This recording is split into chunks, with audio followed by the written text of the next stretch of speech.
හරි උදේ pass paper එකේ දෙවෙනි කොටසට අපි එකතු වෙමු ජෙක් පේපර් එකත් එක්ක. මේ පේපරේ දෙවෙනි කොටසේ කියනවා පුතේ පහත සඳහන් කාර්යයන් ඉටු කිරීමට අත්‍යවශ්‍ය පරිගණක මෙහෙයුම් ටික ලියන්නලු. පරිගණකයේ දෘಢ තැටියේ C දාවකයේ හැඩසව් කරලා තියෙන බව සහ ඒකේ කිසිම දත්තයක් ෆෝල්ඩරයක් නැහැ කියලා අපිට හිතා ගන්නලු. එමෙන්ම පරිගණකයේ ස්විචය දමා ඇති අතර ඔබට එහි ඩෙස්ක්ටොප් මුහුණත සංදර්ශනය වෙනවලු. අපිට ඩෙස්ක්ටොප් එක තියෙනවා කම්පියුටර් එකේ පේන්න. මෙන්න මේ කියන කාරණා ටික කරන්නේ කොහොමද කියලා තමයි අහන්නේ. එක දෙන ලද පෞද්ගලික පරිගණකයක C දාවකයේහි JIT නමින් ෆෝල්ඩරයක් හදන්න ඕනෙලු. රයිට් පුතේ ෆෝල්ඩරයක් හදන්නේ කොහොමද අපි මුලින්ම? අපි දාවකයේ C කියන කෙනාව විවෘත කරගන්න ඕනේ. නේද? C විවෘත කළා ඉවර වෙලා මොකක්ද අපි කරන්න ඕනේ? නව ෆෝල්ඩරයක් සාදන්න ඕනේ. C විවෘත කරන්න ඕනේ. නව ෆෝල්ඩරයක් හදන්න ඕනේ. ඊළඟට පුතේ මොකක්ද අපි කරන්න ඕනේ? අපිට ගානේ කියනවා මේ C දාවකෙහි JIT නමින් අන්න ෆෝල්ඩර් එකක් හැදුවාම new folder කියලා පෙන්නන්නේ. අපි මේක රීනේම් කරන්න ඕනේ.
හරිද පුතේ? C දාවකයේ තියෙන JIT කියලා ෆෝල්ඩරය අපි විවෘත කරන්න ඕනේ. ඊළඟට මොකක්ද කරන්න ඕනේ පුතේ? examples docs සහ solution කියන නම් වලින් උප ෆෝල්ඩර්ස් තුනක් හදන්න ඕනේ. හරිද? නම් වලින් උප ෆෝල්ඩර්ස් තුනක් හදන්න ඕනේ. ඔන්න දෙවැනි කාරණාව. තුන්වෙනි එකේ කියනවා පුතේ වදන් සැකසුම් මුදුකාංගයක් භාවිතයෙන් ඔබේ ඉන්ඩෙක්ස් නම්බරේ ඔබගේ නම අඩංගු වදන් සැකසූ ලේඛනයක් සෑදීමට සහ එම ලේඛනය mydata.doc නම් වූ ගොනු නාමය සමග දෙක කොටසෙහි ඔබ විසින් සාදා ඇති example ෆෝල්ඩරයේ සුරකින්නලු. මොකක්ද පුතේ එහෙනම් කරන්න ඕන තුන්වෙනි කොටසට? වදන් සැකසුම් මුදුකාංගයක් භාවිතා කරලා ඔන්න ඔය කියන ලේඛනය විවෘත කරන්න ඕන. හරිද? ඊළඟට පුතේ ඒ ලේඛනයේ ඇතුලේ ඔයාගේ ඉන්ඩෙක්ස් නම්බරේ නමයි ටයිප් කරන්න ඕන.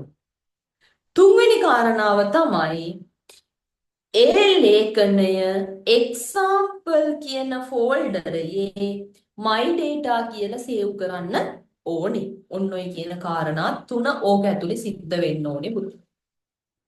ඒකේ හතරවෙනි කොටසේ කියනවා තුන කොටසේ ඔබ සෑදූ mydata.doc නම් වූ ලේඛනය DOCS ෆෝල්ඩරය තුලට පිටපත් කරන්න.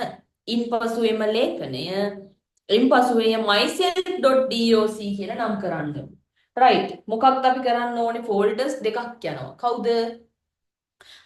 අර තුන කොටසේ තියෙන example folder. එහෙනම් අපි example folder එක විවෘත කරන්න ඕනේ. ඊට පස්සේ දැන් කියන කොටස යන්න ඕනේ docs කියන folder එකට. එහෙනම් එයා විවෘත කරන්න ඕනේ. පළවෙනි වැඩේ examples සහ docs folder විවෘත කිරීම. ඊළඟට examples කියන ෆෝල්ඩරේ තියෙන mydata.docs කියන ලේඛනය මක් කරන්න ඕනේද? අපිට කියනවා ඩොක්ස් ලේඛනයට පිටපත් කරන්න කොපි කරන්න ඕනි. හරිද? ඊළඟට ඒ ડોකියුමන්ට් එක ඒ ගොනුව myself.doc කියලා ආපහු නම් කරන්න ඕනේ. නම වෙනස් කරන්න ඕනි. ඔන්න ඔය කියන ටික තමයි කරන්න තියෙන්නේ. ප්‍රශ්න 4 උත්තර ලියන්න තියෙන්නේ පේපර් එකේ. ප්‍රශ්න 7ක් දීලා තියෙනවා. හරි. දැන් ඔබ විසින් ඔබේ C ධාවකය හැඩසව් කළොත් ෆෝමැට් කළොත් එහෙම මොකක්ද සිද්ධ වෙන්නේ කියලා අහනවා. පුතේ මේකේ කියන්නේ ෆෝමැට් කරන්න අපි සාමාන්‍යයෙන් දන්න වචනයක්. අපි පෙන් එකක් ෆෝමැට් කරාම මොකක්ද වෙන්නේ? චිප් එකක් ෆෝමැට් කරාම මොකක්ද වෙන්නේ? ඒකේ තියෙන සියලු දත්ත මැකිලා යනවා. ඉතින් ඒ දෙයම තමයි මෙතනට වෙන්නේ. මොකක්ද? ගොනු සහ ෆෝල්ඩර් කියන සියලු දේවල් මකා දැමීම සිදු වෙනවා. නැත්තම් සියලු දේ මැකී යනවා. ඔන්න ඔය ටික ලියවිලා තියෙනවා නම් හරි පුතේ.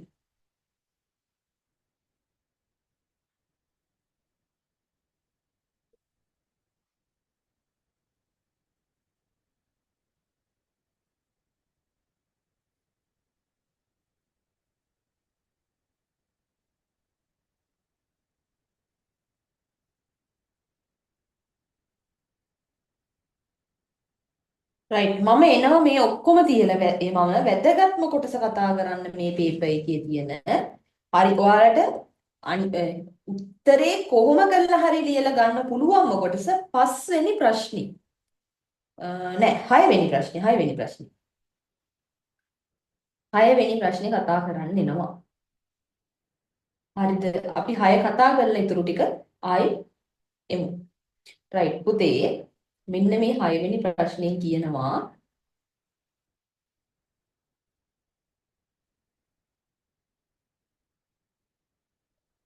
මේ හයවෙනි ප්‍රශ්නේ කතා කරනකොට මෙතන පොඩි පොඩි ප්‍රශ්න කීපයක් සිද්ධ වෙන්න තිබ්බා. මොකද පළවෙනි කොටසේ මේ හයවෙනි ප්‍රශ්නේ උත්තරේ ලියනකොට පළවෙනි කොටසේදී කියනවා මේක සිලබස් එකේ නෑ කියලා හැම ළමයටම ලකුණු දෙන්නේ කියලා තිබ්බා. මට මතක විදිහට මේ පේපරේ වෙන්න ඕනේ. ඔව්. මේක තමයි පළවෙනි කොටසේ. හැබැයි HTML කොටසක් දාලා තියෙනවා මේකේ ඊළඟ කොටස. මේකේ කියනවා පුතේ මේ වෙබ් පිටුවක වෙබ් අතිරික්සුවක් තියෙන කියලා මෙන්න මෙහෙම ලිස්ට් එකක් දීලා ඉවර වෙලා යටින් ප්‍රශ්නේ දෙනවා වෙබ් අතිරික්සුවේ ඇති තොරතුරු වෙබ් අතිරික්සු දසුණක් ලෙස දැක්වීමට අවශ්‍ය කරන HTML කේතයක් ලියන්නලු. තොරතුරු වෙබ් අතිරික්සු දසුණක් වෙදි HTML කෝඩ් එක ලියන්න කියලා අපිට ගාන ඇතුලේ කියනවා. හරිද පුතේ? එතකොට මෙන්න මේකේ මම පැහැදිලි කරන්න එකක් ගානේ කොහොමද මේක ලියන්නේ කියන එක. හරිද පුතේ? රයිට් ඔන්න තියෙනවා ප්‍රශ්නේ. වැදගත්ම කාරණාව නිසා මම මේ කතා කරන්නේ අනිත් ඒවාට වඩා. හරිද? පුතේ HTML කෝඩ් එකක් ලියනකොට HTML කෝඩ් එකක් ඇතුලේ view එකක් තියෙනවා හැදිලා තියෙන. අපි පුතේ සාමාන්‍යයෙන් HTML කෝඩ් ලියද්දි මුලින්ම HTML කියන කෙනා ආරම්භක උසුරණේ විදිහට පාවිච්චි කරනවා. හරිද? ඊළඟට පුතේ ඇවිල්ලා මෙයාගේ ඇතුලේ ඉස කොටසක් තියෙනවා. අපි කියනවා head එක කියලා. අපි head එක ඇතුලේ ගොඩාක් වෙලාවට ලියන්නේ title එක. මාතෘකාව. ඔයාලට title එකක් මෙතන නෑ පුතේ ලියලා පෙන්නන්න. මට time තිබ්බනම් මම මේක practically කරලා පෙන්නනවා කරන හැටි. අපිට තියෙන කාලෙත් එක්ක ඔයාලා එතකොට මේ හෙට විභාගෙ නිසා මේකේ title කියන එක පෙන්නන්නේ පුතේ වෙබ් අතිරික්සුවක මේ හදන කෙනා අපි open වෙනවනේ. මෙන්න මේ වෙබ් අතිරික්සුවේ මේක open වුණාම මේ ඔයාලා ඕන තරම් දැකලා ඇති Google Chrome එකේ උඩ.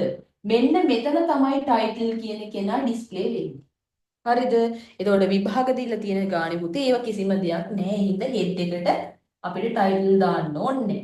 පුතේ HTML වල ඕනිම tag එකක් open කළාට පස්සේ ඒ tag එක close කරන්න ඕනේ. පැහැදිලිද? එතකොට මම ඔන්න head එක close කළා. දැන් හිස කොටස ඉවරයි. ඊළඟට පුතේ මගේ body කියන කොටස පටන් ගන්නවා. මේක ඇතුලේ තමයි පුතේ ලියන්න තියෙන ඊටු සියලු දේවල් ලියන්න. ඒ කියන්නේ ඔයාලට පෙන්නලා තියෙන එක ලියන්න ඕනේ කොහෙද? මෙන්න මේ body කියන එක ඇතුලේ. ඒකේ අවශ්‍ය දේවල් ලියලා ඉවර වෙලා පුතේ මෙයාව අපි close කරනවා. හරිද? දැන් මේක ඉවරයි. සම්පූර්ණ ටික ඉවරුනාට පස්සේ HTML එකත් close කරලා ඉවරයක් කරලා දාන්න. මේක තමයි පුතේ HTML මේ ව්‍යුහය සරල ව්‍යුහය මෙන්න මේක හරිද?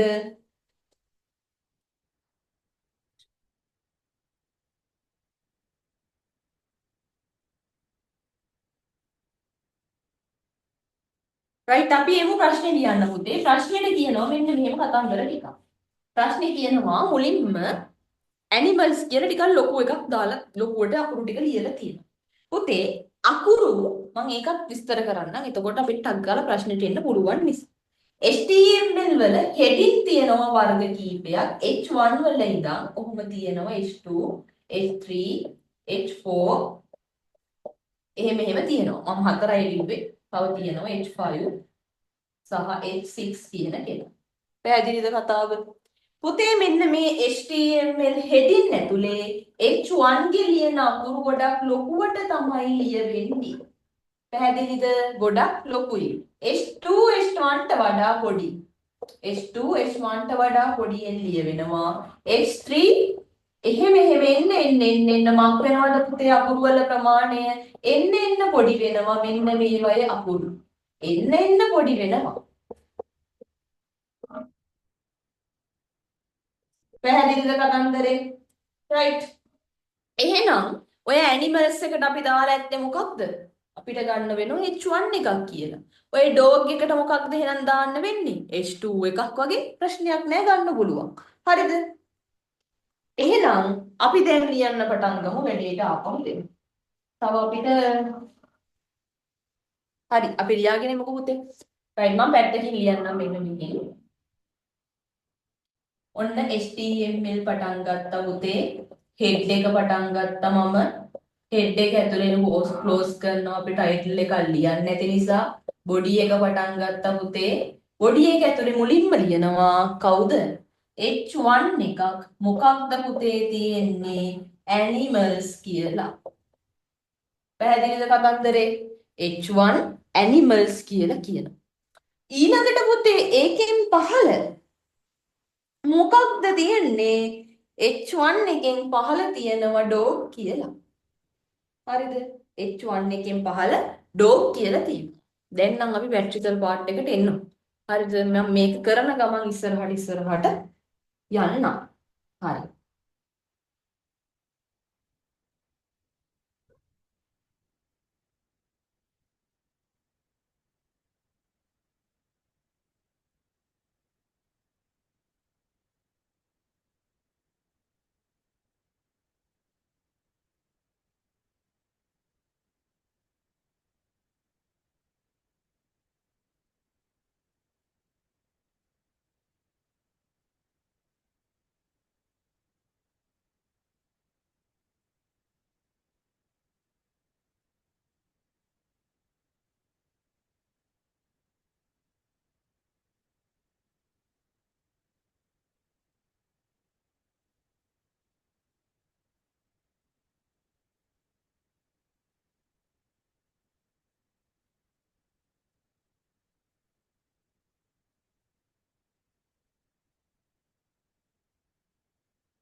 right හැමෝටම පේනවනේ ඔන්න මම පෙර දාගත්ත මගේ notepad එක. ඔන්න මම HTML code ටික ලියාගෙන යන්නේ.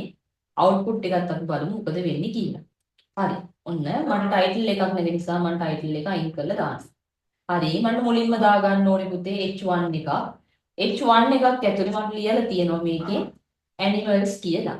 ඔන්න යාව දාගත්තා. H1 එක මක් කරන්න ඕනේද පුතේ? H1 එක අපි close කරලා දාන්න ඕනේ. ඔන්න මම ඒකත් close කළා. right.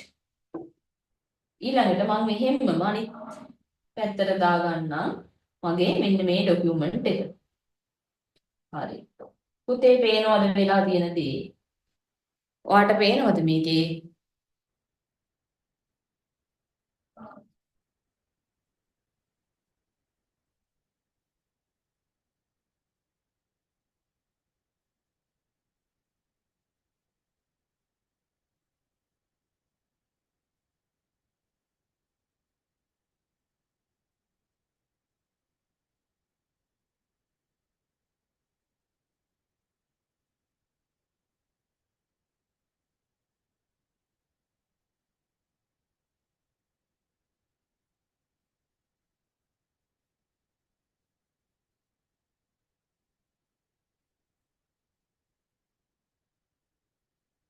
මෙන්න මෙතන output එක ඇවිල්ලා තියෙනවා පුතේ.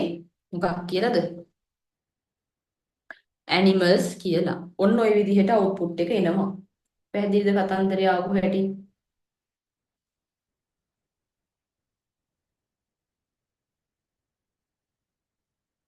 හරිද? තේරුණාද වැඩේ ආපු හැටි? ඔන්න දැන් උතනින් ඉවරයිනේ පුතේ කතාව. අපි යමු අපේ ඊළඟ කොටකට. ඒ කියන්නේ අපි ගමු පේපර් එකේ තියෙන දෙවෙනි එක්කෙනා. දෙවෙනියට තිබ්බා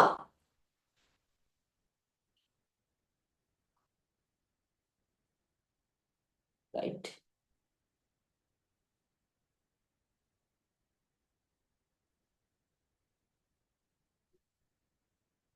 පේපර් එකේ දෙවෙනියට තියෙනවා පුතේ dogs කියලා. අපි ලියමු එහෙනම් H2 එකක් වගේ ඇතුලේ ලියනවා dog කියන කෙනාවම. ඔන්න මම දා ගන්නවා මෙතනින්. H2 එකක් එයාට දා ගන්නවා dog කියලා. H2 එක මට ක්ලෝස් කරනවා මම ඊළඟට. දැන් බලන්න පුතේ මම මේ සේව් කරන තැනට අතන රීප්‍රෙෂ් කරාම මෙතන අවුට්පුට් එක පෙන්නනවා. තේරුණාද මොකද්ද මේ කියන්නේ කියලා? මෙන්න මේක තමයි වෙන්නේ. හරිද? right. එතකොට ඔන්න දැන් මට ආපහු වෙන්න පුළුවන්. මම H2 එකක් දාගෙන මම දා ගන්නවා කවුද? dog කියලා. දැන් තේරුණාද වෙනස? පැහැදිලිද කතාව? හරි. ඔන්න මම දැන් ටිකකට මේ වැඩේ ආයි එනවා. අපි කෝඩ් එක මේකෙන්ම ලියාගෙන යමුකෝ. ඊළඟට අපිට කෝඩ් එකේ අහනවා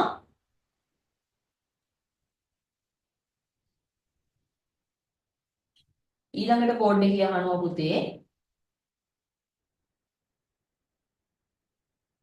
පොඩි පැරග්‍රාෆ් එකක් තියෙනවනේ. පැරග්‍රාෆ් එකක් ලියනකොට අපි පාවිච්චි කරන ටැග් එක තමයි පුතේ P කියන ටැග් එක. P කියන ටැග් එක පාවිච්චි කරලා ඉවර වෙලා පුතේ මොකක්ද අර තියෙන දිග ඡේද ලියන්න පුළුවන් ඒ ටැග් එක ඇතුලේ.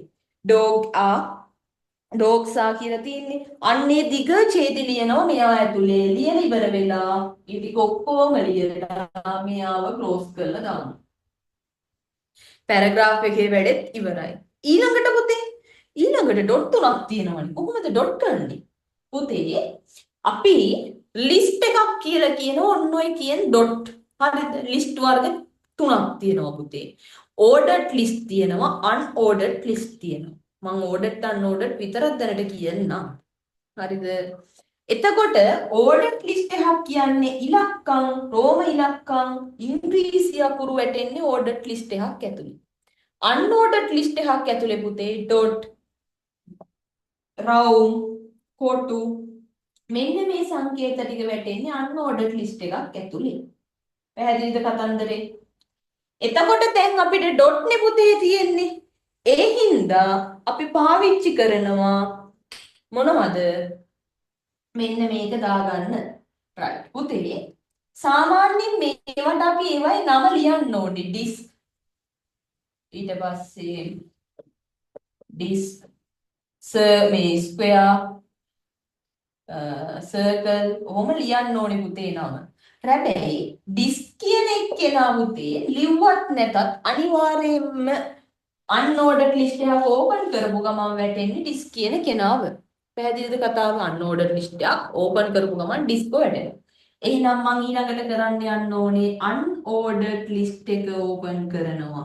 අපි මේකට පාවිච්චි කරනවා UL කියන එක. UL කියන එක පාවිච්චි කරනවා. පැහැදිලිද? UL එකක් ඇතුලේ පුතේ ලිස්ට් එක ලියනවා. මෙන්න මේව ඇතුලේ තමයි අර දැන් ඔයාගේ විභාගෙ දීලා තියෙන දේවල් අපි ලියන්නේ. ඔයාගේ විභාග ගාන ඇතුලේ දීලා තියෙන කොටස් ටික අපි ලියන්නේ ඔන්න ඕක ඇතුලේ.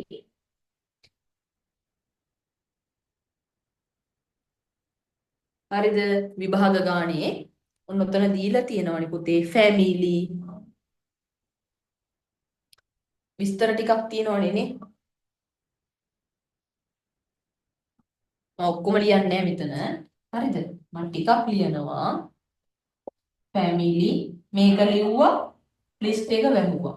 හරිද පුතේ? ඊළඟට දෙවෙනියට ඉන්නේ කවුද? ලයිෆ් ස්පෑන් ලිව්වා ලිස්ට් එක වැහුවා. තුන්වෙනියට ඉන්නේ කවුද පුතේ? ලිස්ට් එක වැහුවා. දැන් ලිස්ට් එකට ලියන්න ඕනේ ටික අපි ලියලා ඉවරයි නේද? රයිට් ඒ කියන්නේ UL එකේ වැඩ ඉවරයි නේද? ඉවර කරන්නකො UL එක. අන්න UL කතන්දරය උතනින් මෙයාට අදාළ දේවල් ටික ඉවරයි පුතේ. ඊළඟට තියෙනවනේ පුතේ ආයේ කැට් කියලා. එහෙනම් මොකක්ද? පුතේ මම මේ ටික ලියනවා මේ පැත්තේ. දැන් H2 එක ඩොග් ලිව්වා නම් පුතේ ඊළඟ H2 කවුද පුතේ? අපි ලියනවා කැට් කියලා.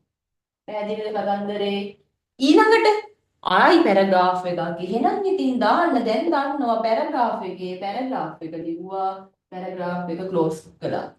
ඊළඟ පේළියේ කවුද පුතේ? UL එකක් ආයි දාන්න තියෙනවා. ලිස්ට් එකේ 3 දෙනෙක් ඉන්නවා. කවුද ඉන්න 3 දෙනා? ෆැමිලි ආර ටිකම තමයි. ලිස්ට් එකේ ඒ ඉන්න 3 දෙනාගේ විස්තර ටික ලිව්වා. ලිස්ට් එක ක්ලෝස් කරා. හරිද? එන්න කතන්දරේ.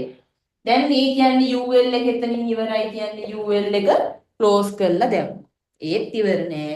තව ඉන්නවා එලිපන්ට්. අරගම තමයි නේද? කවුද? H2 එකක් ගත්තා. එලිපන්ට් දැම්මා.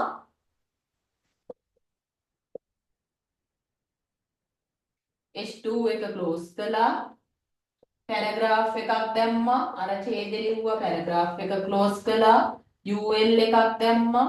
ලිස්ට් එක ඇතුලේ 3 දෙනෙක් ඉන්නවා. ඒ 3 දෙනාගේ විස්තර ටික ලිව්වා. ලිස්ට් එක ක්ලෝස් කළා. එකම දේ ආයි යන්නේ නිසා මම එකපාරයි ලියන්නේ. UL එක ක්ලෝස් කළා. පැහැදිලිද කතාව? UL එක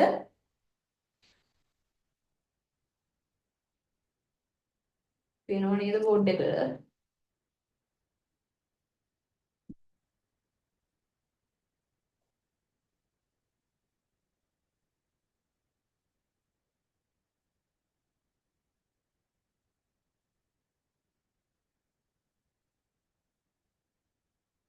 හරි UL එක ක්ලෝස් කළා. පුතේ වැඩ කටයුතු ටික ඔතනින් ඉවරයි. අපි දැන් මොකක්ද කරන්න ඕනේ? ඔක්කොම ක්ලෝස් කරාට තාම අපි ඉවර කරපු නැති ටිකක් තියෙනවා. මෙන්න මේ බොඩි එක ක්ලෝස් කරන්න ඕනේ. ඊළඟට අපිට ක්ලෝස් කරන්න ඉතුරුනා එන්න තියෙන HTML එක යාව ක්ලෝස් කරන්න ඕනේ.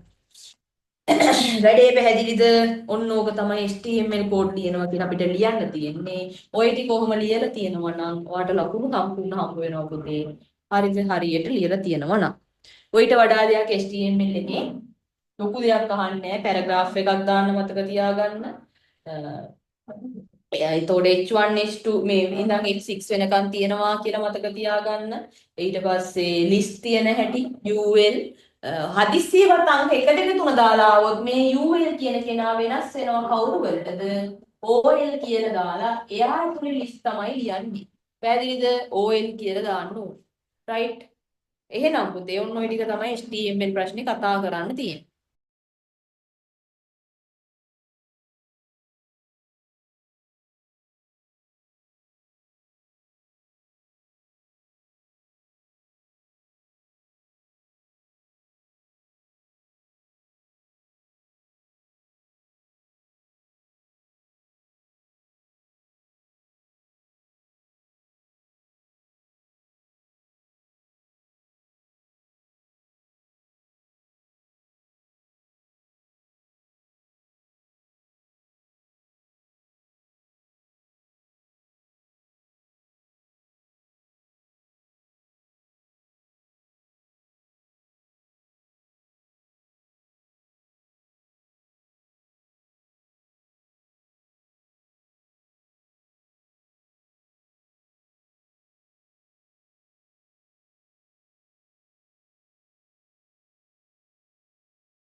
right එතකොට පුතේ එහෙනම් ඔන්න ඔය ටික බලලා මේකේ ඔය ප්‍රශ්නෙට සූදානම් වෙන්න මුලින්ම පස්වෙනි ප්‍රශ්නේ ඉවරයි පළවෙනි ප්‍රශ්නේ ඉවරයි ওই ප්‍රශ්න දෙකට මුලින් සූදානම් වෙන්න